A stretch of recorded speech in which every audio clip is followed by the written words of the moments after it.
And I've often wondered as a journalist myself, because you are the leading reporter, like I said, on all things Murdaugh. You broke so many things in this story. And now you have this new role as an executive producer on this series. How do you decide what details come in? Because I mean, there are so many. Like you said, you almost had 100 podcast episodes of this. You had countless pieces on it. You wrote a book about your experience reporting on it. How do you condense it into a couple of episodes for a mini series? A and B. There's a disclaimer in the front that it is some of it is fictionalized. How do you decide what elements are in dialogue with two characters that you weren't sitting with? You didn't record those conversations. Two of those characters could be dead. One could be in prison. One could be murdered. I mean, how does all of that play out with your role as EP? Yeah, absolutely. So I think that this was my first role as an EP, so I was a lot more hands off. I really trusted Michael and Aaron. And also, like you said, as a journalist, a lot of this was against my instinct. To It's like, oh, well, that didn't happen then, and that will drive me crazy, because in everything else that I do, it's factual, and I can tell you the reasons why it's factual. Um, but this, I trusted Michael and Aaron with everything. I had developed a close relationship with both of them in the last few years, and my main role was just whenever they asked what was true, can you figure out what Alex Murdaugh eats for breakfast, or what kind of cigarettes Paul smoked, or little details to fill in the gaps besides all of the reporting and all of the things that was in the podcast. But a lot of my role was just assisting a constant barrage of questions about the Murdochs and all the things that happened. And at the time, at the height of the Murdaugh mania, if you will, your podcast was topping the charts.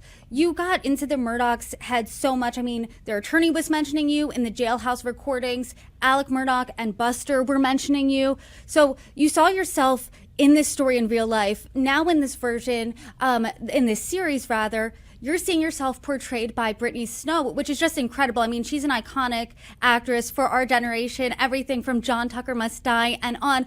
What's it like seeing yourself, inserted in the real life story that you're covering, and then B, portrayed on the screen?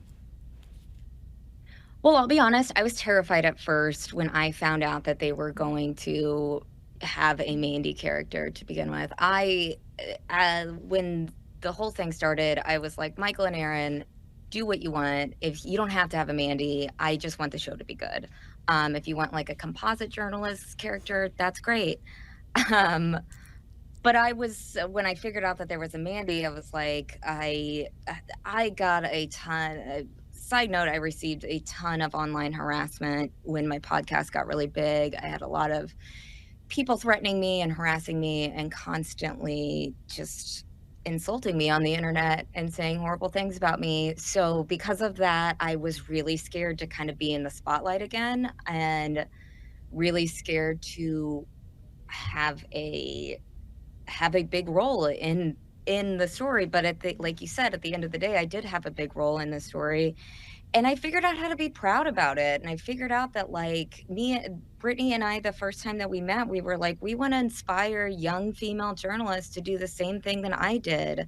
And I think that my part of the story is good for that, and is inspiring to young women, and shows women that they could stand up, especially when or just women who are facing criticism at work from their boss. That, like, I think that a lot of women can relate to the Mandy character in the series, and I'm really glad that they included that.